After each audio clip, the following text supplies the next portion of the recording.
Mafia Boss was having dinner with his fiancée and in-laws until a waitress whispered, "Run now." The glass shattered first. An expensive crystal split clean in half as his grip tightened around it. Red wine poured like blood over the white tablecloth, spreading fast, too fast, like a warning no one else at that table understood. The room fell silent. His fiancée froze mid-laugh. Her father stopped cutting his steak. Her mother's hand hovered above her glass. The waitress leaned in close, pretending to clear the spill, and whispered the words that sliced the evening in half. "Run now. Where are you watching from tonight? And what time is it in your city right now? Drop in the comments, and don't forget to hit subscribe because what's coming next is madness you won't believe. Stay till the end. You'll need to catch your breath after this one." He didn't move. He just stared at her, eyes like loaded guns, voice low enough to chill the entire room though it never rose above a whisper. "What did you say?" The waitress trembled. Her hand shook so badly the silver tray clattered against the table. The entire restaurant turned toward the sound, tension slicing through the soft piano music in the background. His fiancée looked between them, confused, reaching out for his arm. He brushed her hand off gently, too gently. That kind of calm was dangerous. He stood, slow and deliberate, adjusting the cuffs of his black suit. The tattoos on his neck flexed with every movement, serpents coiling beneath his skin. The waitress took a small step back. The man across the table, his fiancée's brother, swallowed hard and tried to make a joke, but no one laughed. He turned his head slightly toward the waitress, his tone smooth but heavy as a hammer. "Say it again." Her eyes darted toward the door, then back at him. "Please," she whispered, "please just go. They're coming." The words hit him like a thunderclap. He didn't need to ask who she meant. The world around him slowed. The clinking cutlery, the murmur of other guests, the flicker of candlelight reflecting off glass. And in that frozen second, his instincts screamed. He grabbed his fiancée by the wrist, eyes still locked on the waitress. "How long?" he hissed. She blinked, tears welling, and shook her head. "Maybe a minute, maybe less." He turned to the family at the table. "Everyone move. Now." They hesitated. Her father started to protest, until he saw the look on his face. That expression didn't belong to a businessman.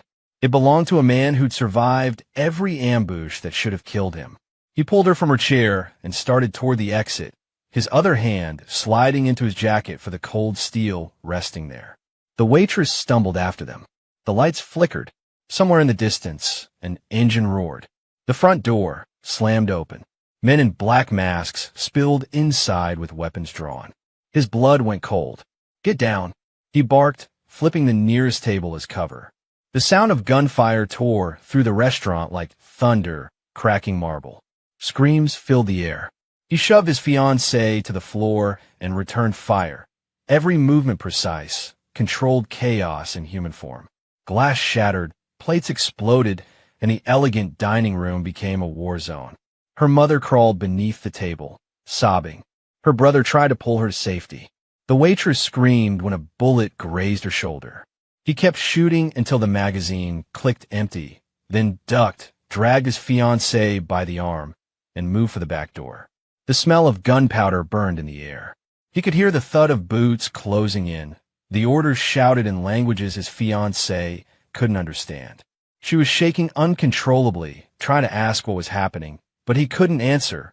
Not now. Not when every breath counted. He kicked the kitchen door open, shouting for his men. No response. His jaw clenched. He reached into his earpiece, static. Someone had jammed the signal. His fiancée stumbled, almost fell, but he caught her and pushed her toward the back exit. The waitress limped behind, blood staining her sleeve. He didn't even know her name, but she just saved his life. The alley behind the restaurant was slick from rain, neon light bouncing off the puddles. He scanned the rooftops. Nothing. No snipers. No cars. Too quiet. That wasn't right. He turned, motioned for them to stay put, and stepped into the open. The silence was heavy, the kind that warned him of betrayal. Then he saw it, the faint red that slid up the waitress's shoulder and stopped at her neck. Sniper. He lunged, dragging her down just as the bullet ripped through the air. It missed her by inches, splintering the brick wall behind them. He fired back twice, no hesitation, and the red dot vanished. But it was enough. Whoever was after him knew exactly where he was. He turned to his fiancée, her makeup streaked, her perfect life shattered in seconds. She was staring at him like she didn't recognize him. And maybe she didn't. The man she thought she was marrying wasn't the one standing before her. That man was dead long ago. She asked who they were. He didn't answer. Instead, he grabbed her chin, made her look him in the eyes, and said one word. Move. They ran. Down the alley, across the street, through the chaos of the city night. Tires screeched behind them. More gunfire. He pushed her into a side street, heart pounding.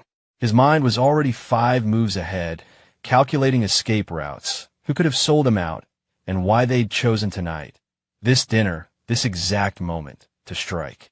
They burst through a narrow passageway that opened into an abandoned garage. His lungs burned, but his instincts were alive, sharp as ever. He pulled her behind a concrete pillar and finally exhaled. She was trembling, clutching her chest, trying to catch her breath. He wanted to comfort her, but he couldn't. Not yet. He had to think. He checked his weapon. Empty. The waitress was pale, gripping her shoulder wound, whispering that she was sorry. He told her to stay quiet. He peered out through a broken window and saw black SUVs crawling along the street like predators. They were hunting him, and they weren't leaving until someone died. His fiancée finally spoke, voice breaking. What is this? Who are you really? He didn't answer. He just stared at her, eyes dark, expression unreadable. Somewhere deep inside, he wanted to tell her the truth. That the man she loved wasn't just a businessman. That his empire was built on blood and fear. But this wasn't the time. He reached for her hand, squeezed it hard. Stay close. Do exactly what I say. She nodded, terrified but trusting him anyway. Then from outside, they heard it. The sound of footsteps approaching fast, too many to count. He raised his gun again, though he had no bullets left. His jaw set like stone. If they wanted a war, he'd give them one. And as the headlights cut through the darkness, he turned to the waitress, eyes burning with one demand that shattered the silence. Tell me who sent them. She couldn't speak. Her lips trembled, her throat locked up, eyes darting between him and the shadows creeping closer through the garage windows. The waitress looked terrified beyond words, shaking her head as if saying it out loud would seal her death. He slammed his hand against the wall beside her head, the crack echoing through the space. She flinched and blurted out one name, Victor. The sound of that name hit him harder than any bullet could. His pulse spiked, his jaw tightened. Victor, the man he'd buried in the ruins of a warehouse 5 years ago. The man who was supposed to be dead. His mind raced. If Victor was alive, it meant everything he'd built, every secret deal, every ally he thought loyal, was compromised. His empire wasn't just under attack. It was bleeding from the inside. He turned toward the shadows, senses heightened, every nerve ready to snap. He motioned for his fiancée and the waitress to stay behind him. The footsteps grew louder, measured, confident. Whoever was coming wasn't afraid. That meant one thing. They believed they'd already won. Then the first flashbang rolled through the open doorway. The explosion was blinding, sound ripping through the air like a hurricane. He threw himself over his fiancée, shielding her from the blast. His ears rang, his vision blurred. But even half-deaf, he moved on instinct, grabbing the fallen pistol from a dead man's hand and firing into the chaos. Muzzles flashed. Shadows fell. Smoke filled the room. He didn't aim. He reacted. Years of survival had trained him to turn panic into precision. Every shot counted, but they kept coming. He ducked behind a car frame, pulling his fiancée down with him. She was crying now, silent tears streaking through the grime on her face. He pressed his hand against her cheek for a heartbeat, just one, then tore away and reloaded. The waitress crawled toward a corner, clutching her arm. She was pale, almost ghost-like, whispering that she didn't know Victor was still alive, that they forced her, that her family. He shut her up with a glare. No room for mercy. Not tonight. He knew betrayal when he saw it, even when it came dressed in fear. The sound of boots moved closer again, slower now. They were sweeping the place, certain he was cornered. He could hear them laughing, calling his name. They wanted him alive. That was the mistake. If they'd known what kind of man they were hunting, they'd have burned the building instead. He spotted a gas line running along the wall, half exposed. Perfect. He crouched low, tore a piece of cloth from his sleeve, and stuffed it into a bullet hole. One spark was all it would take. He whispered to his fiancée to crawl toward the side exit. She hesitated, shaking her head, pleading for him to come. He promised he'd follow, he lied. He waited. The first man stepped into the open. He pulled the trigger. The spark caught the leaking gas. The explosion ripped through the garage like the wrath of God. Flames surged upward, swallowing everything. Metal screamed, glass shattered, and bodies flew. He was thrown against a wall, the impact knocking the breath from his lungs. He stumbled up, coughing, blood dripping from his lip. The heat was unbearable, but he didn't stop. He grabbed his fiancée by the wrist, yanked her out the side door just as the roof collapsed behind them. The waitress didn't make it out. Her screams were lost in the roar of fire. He didn't look back. He couldn't. Outside, the night had turned violent. Sirens wailed in the distance. Civilians scattered like frightened birds. He pushed her through an alley, his mind running faster than his legs. Victor had people everywhere. Safe houses were compromised. Phones were useless. There was only one option left: disappear. She asked again who Victor was, voice trembling, trying to piece together the man she thought she knew with the one covered in blood beside her. He didn't answer. He couldn't give her that truth, not yet. All he said was that if she wanted to live, she'd stop asking questions. The way he said it made her fall silent instantly. They reached a dead end, brick wall, locked gate. He cursed under his breath, scanned for escape. He could hear engines approaching again. He turned, fired 2 shots into a padlock, kicked the gate open, and dragged her into a service corridor behind an old market. The stench was terrible, but it gave them cover. He leaned her against the wall. She was shaking violently, mascara streaked, her once perfect life shredded to ribbons. He tore his shirt, wrapped it around her bleeding arm from flying debris. His hands were rough, trembling slightly. He didn't show pain often, but the adrenaline was starting to burn out. The veins on his neck throbbed. He'd been in ambushes before, but never like this. This one was personal. Her voice cracked when she asked again who he really was. He looked at her for a long moment, the truth flickering behind his eyes like lightning in a storm. He told her his name, the real one, the one no one in her world had ever heard. Her face went pale. The name that filled newspapers, whispered in underworld circles, the ghost that made even crime lords tremble. She realized then the man she loved wasn't who she thought he was. Before she could speak, his phone buzzed once, an encrypted signal, the kind only one person could send. His right-hand man. The message was short. They got the wrong info. Victor's men are already at your house. His chest tightened. His family estate. His people. Everything he'd built. Gone if he didn't move now. He grabbed her hand again, forcing her to run. They burst out onto a main road, flagged down a car at gunpoint, and hijacked it. The driver didn't resist. He saw the blood, the fire, the madness in the man's eyes, and simply stepped out. He sped through the city, tires screaming against wet asphalt, heart pounding in sync with the roar of the engine. His fiancée sat frozen beside him, staring out the window as flashing lights painted the world red and blue. He told her to keep her head down. She obeyed, still in shock. He took a sharp turn, heading for the outskirts. Every turn of the wheel brought another wave of memories. How he'd trusted the wrong men. How he'd buried Victor himself. How impossible it should have been for him to still be alive. The rage in his chest burned hotter than the explosion behind them. They reached the cliffs overlooking the sea, the road vanishing into fog. He slammed the brakes, got out, and walked to the edge.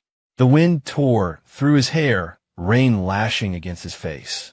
Behind him, she screamed for him to get back in the car, but he ignored her. He was trying to think. If Victor was alive, someone close had betrayed him, maybe even one of his own blood. The thought made his fists clench so hard they cracked. He took a breath, then turned back, motioned for her to get out. She refused.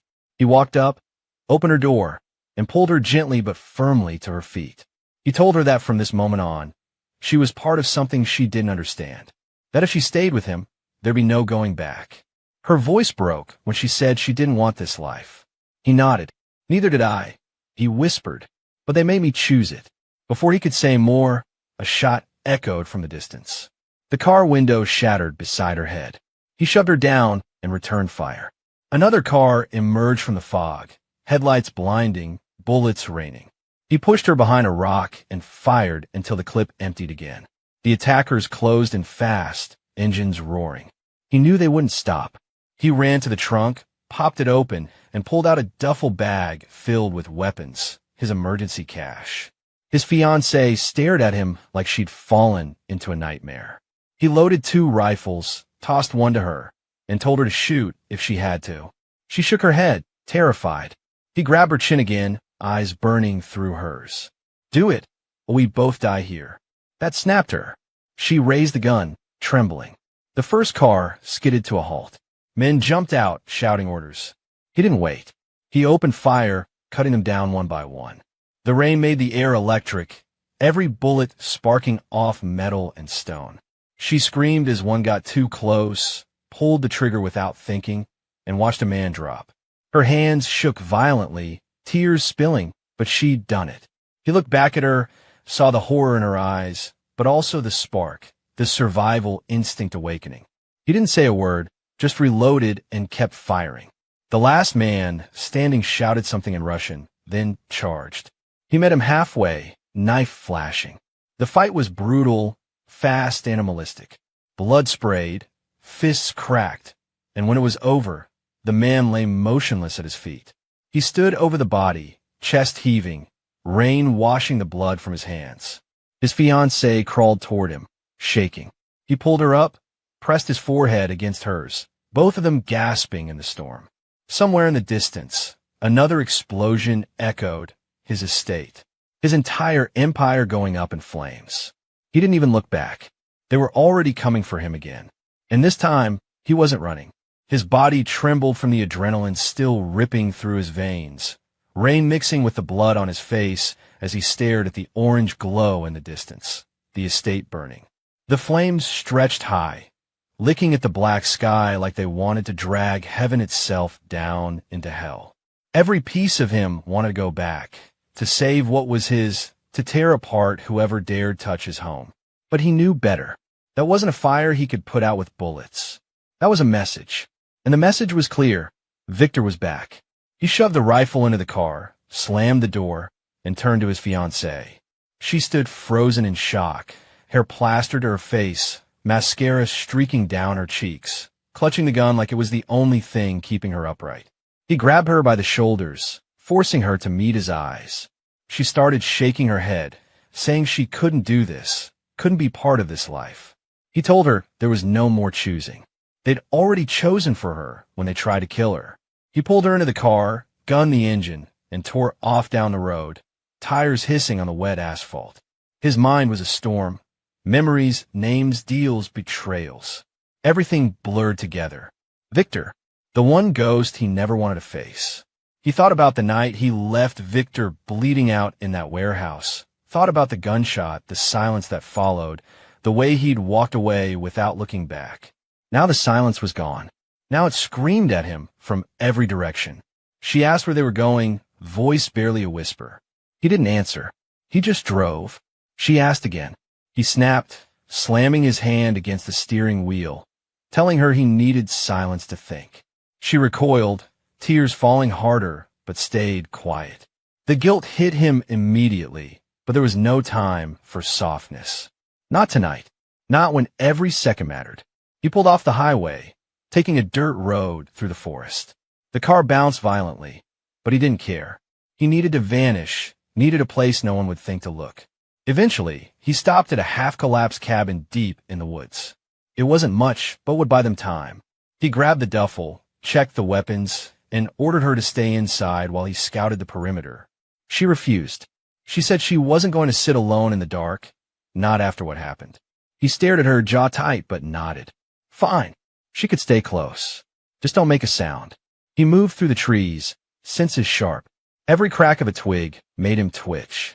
He knew how Victor operated. He'd send scouts first, test his prey's nerves before the real hunt began. He crouched low, checked the tree lean, and that's when he saw it, a small blinking red light, almost invisible in the rain, attached to a tree trunk. Tracker. They'd already found his car. He cursed under his breath, yanked the device off, and crushed it under his boot. That meant they had minutes, maybe less. He ran back to the cabin, kicked the door open, told her to pack whatever she could find. She looked at him, terrified, asking how they found them so fast. He didn't answer. There wasn't time. As she scrambled to grab supplies, he heard the distant growl of engines again. Too soon. They were closer than he thought. He checked his ammo. Half a clip. Not enough. He looked around the cabin. Nothing useful but a hunting knife and a dusty bottle of kerosene. His eyes flicked toward the window. Maybe he didn't need to fight them all. Maybe he just needed to make the place explode. He doused the floor with the kerosene while she stared in disbelief. He told her they were leaving now, through the back. She started to argue, saying they couldn't just blow everything up. He didn't wait for her permission. He lit a rag, dropped it, grabbed her hand, and ran. The flames caught fast, swallowing the wooden walls like they'd been waiting for it. They bolted into the forest, smoke curling after them, the roar of fire growing louder. Then came the headlights. 2 trucks, armed men shouting, guns drawn. He dove behind a fallen log, pulling her down with him. She was crying again, whispering that she couldn't breathe. He covered her mouth gently, told her to hold still. One wrong breath and they were done. The men spread out, scanning the trees, flashlights cutting through the darkness. One of them passed, so close he could see the mud splattered on his boots. The firelight flickered off their guns. He waited, heartbeat pounding in his ears. Then one of them stepped into a trap, an old bear snare hidden under leaves. The metallic snap broke the silence. The man screamed. That was his cue. He stood up and fired, 3 shots clean and fast. 2 went down instantly. The rest turned, shouting orders, but he was already gone, pulling her deeper into the trees. Bullets sliced through branches, dirt spraying up around them. She tripped once, twice, but he dragged her up each time, refusing to let her fall. They ran until their lungs burned, until the forest gave way to a ravine. He stopped, chest heaving. Below them was a raging river, swollen from the rain. She shook her head, saying they couldn't. He looked back. The lights were getting closer. They didn't have a choice. He grabbed her hand tighter and jumped. The cold hit like knives. The current slammed them, spinning, dragging them under. He fought to surface, arms burning, trying to keep her above water. She screamed his name once before being pulled under again.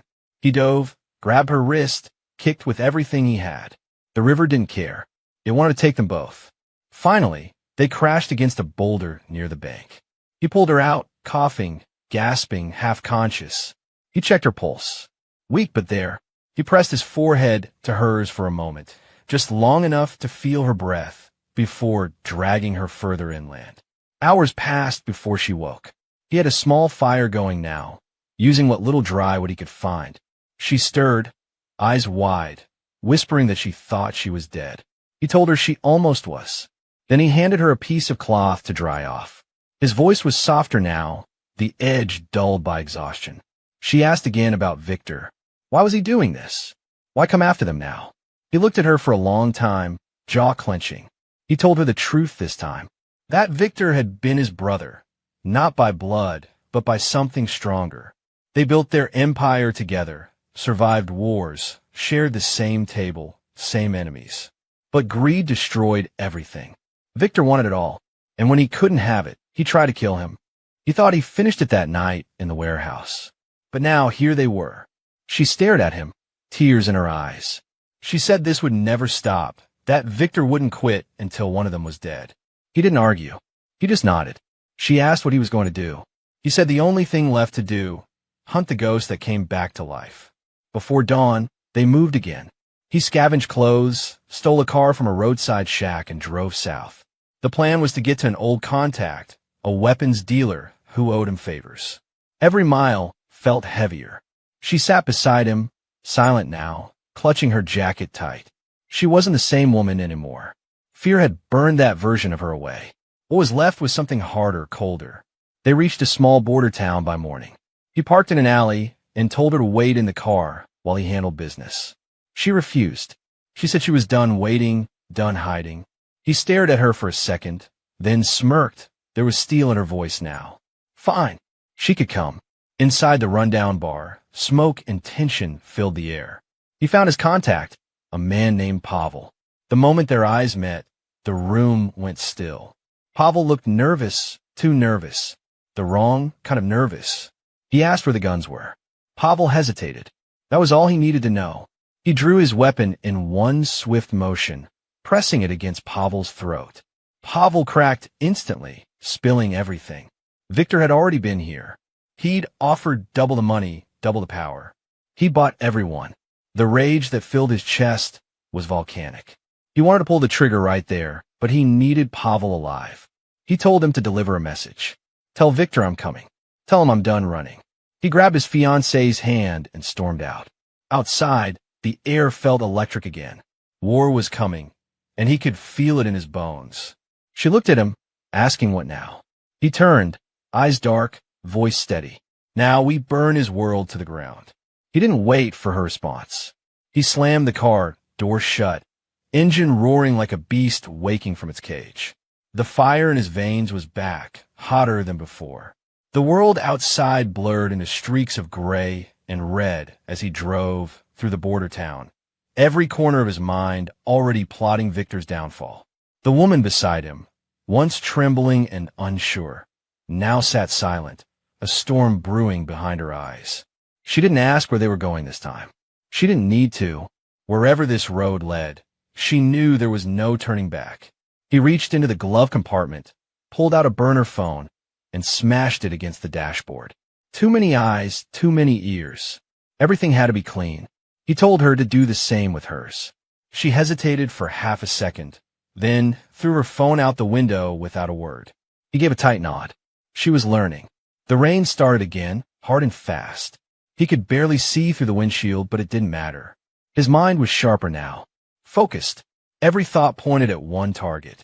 Victor, the man who refused to die. The man who took everything he built and twisted it into something monstrous. He gripped the steering wheel tighter. If Victor wanted a war, he'd get one. But it wouldn't be a war of guns. It would be precision. Pain. A message carved into bone. After hours of driving, he pulled into an abandoned motel off the highway.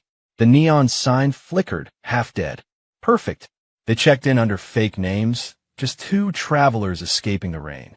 Inside the room, she paced while he spread blueprints and weapons across the bed.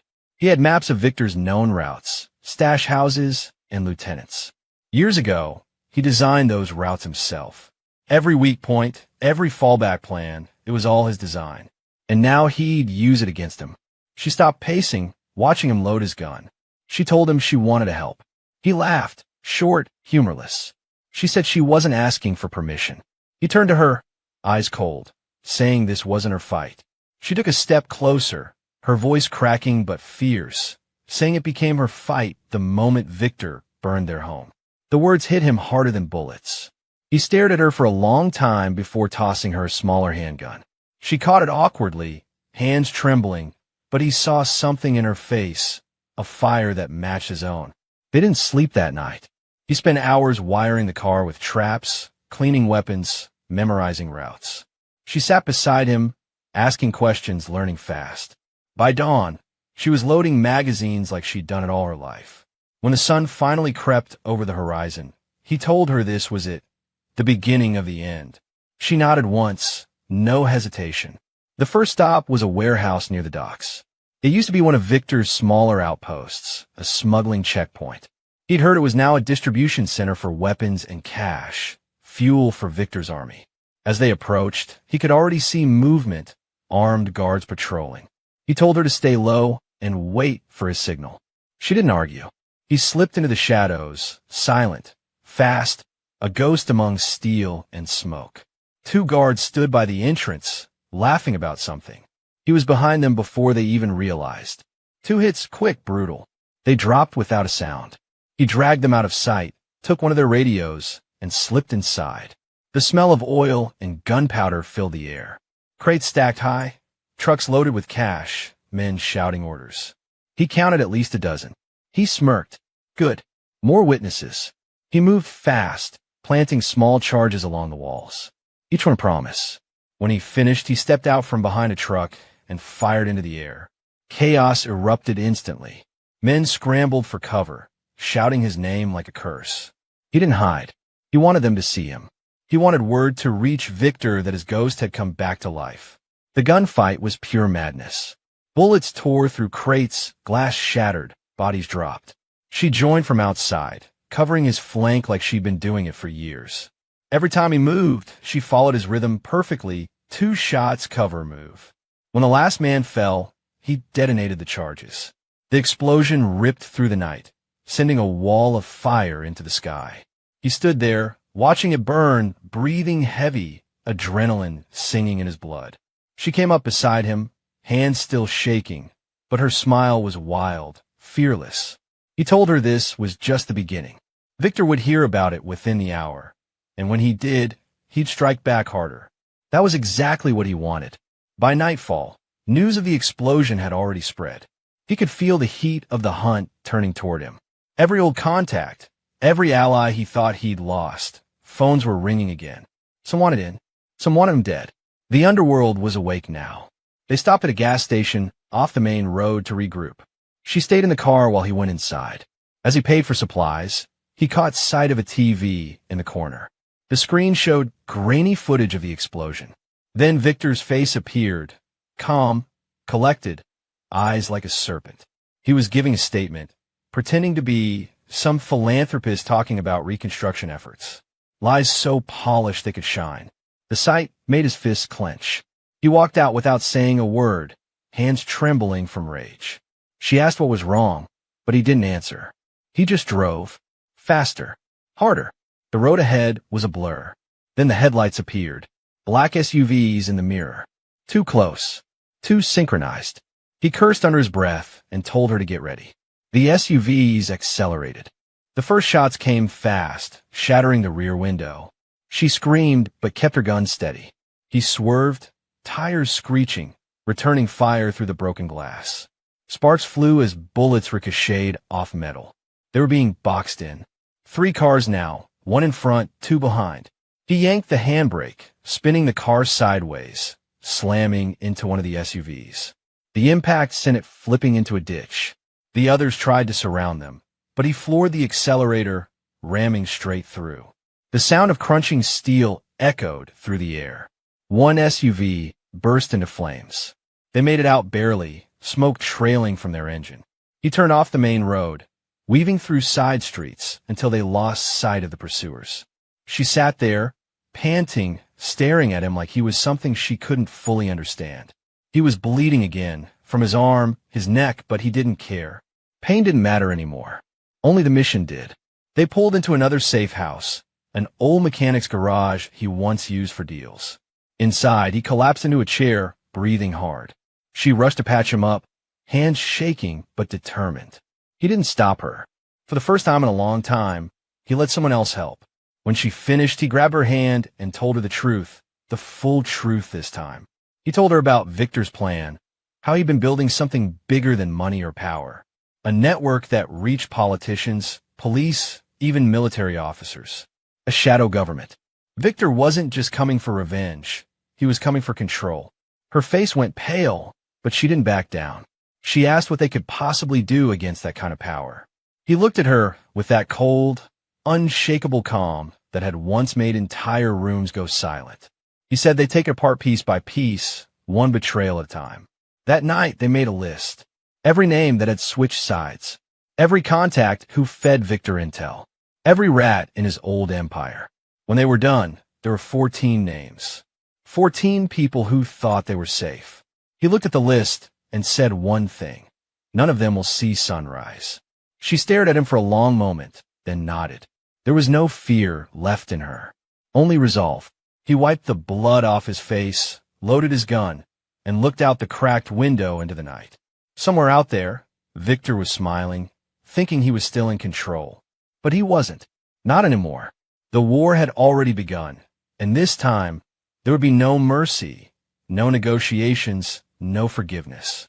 He turned to her, eyes burning, voice low and certain. Tomorrow, we start the hunt.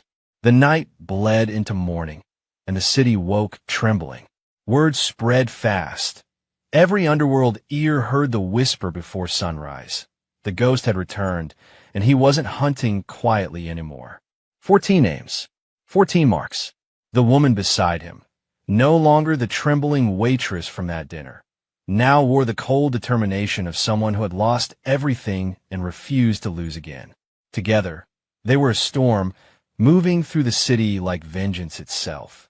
The first target was easy. A club owner, one of Victor's informants, living like a king off blood money. The boss didn't bother sneaking in. He walked straight through the front door, eyes cutting through the noise and the neon. The guards recognized him too late. Gunfire split the music, panic spread, and by the time silence returned, the club reeked of fear and smoke. The woman followed him out, her clothes dusted with the night's chaos. She didn't flinch anymore. She didn't even look back. The next two fell before noon. A crooked banker found slumped behind his desk, phone still in hand. A police captain ambushed in his car, his last breath whispering the name he betrayed. Each hit was a message written in blood. Victor's network was collapsing, and every betrayal had a cost. The news stations called it gang retaliation. The streets called it justice. By the third day, the city had gone quiet. Too quiet. Even the rats were hiding now. Every step they took was heavier, closer to the center of it all. The final names led to the docks, to a cargo ship owned by one of Victor's shell companies. It was supposed to be an armed shipment, but they both knew better. It was a trap. He told her that before they moved in. She didn't care. She said she was tired of running. He looked at her and saw it. She wasn't his accomplice anymore. She was his equal. The ship loomed against the gray horizon, engines humming. He slipped through the shadows. She covered the rear, both moving like they'd rehearsed it 1,000 times. But before they reached the main deck, lights exploded across the dock. Spotlights, voices, footsteps. Surrounded. Dozens of Victor's men, rifles aimed, waiting. And in the middle of them, Victor himself, smiling like the devil had come home. The boss stood tall, calm, his eyes locked on Victor's. Years of betrayal burned between them like gasoline. Victor laughed, said something about loyalty being a weakness. The boss took a slow step forward, ignoring the guns trained on him. He told Victor he'd built him once, and now he'd unmake him. Victor raised his weapon, but before he could fire, the woman moved. She came out of the shadows, firing fast and precise. Chaos erupted. Bullets tore through the air. Men fell like dominoes, the sound of vengeance echoing across the docks. The boss charged through the confusion, tackling Victor into the side of the ship.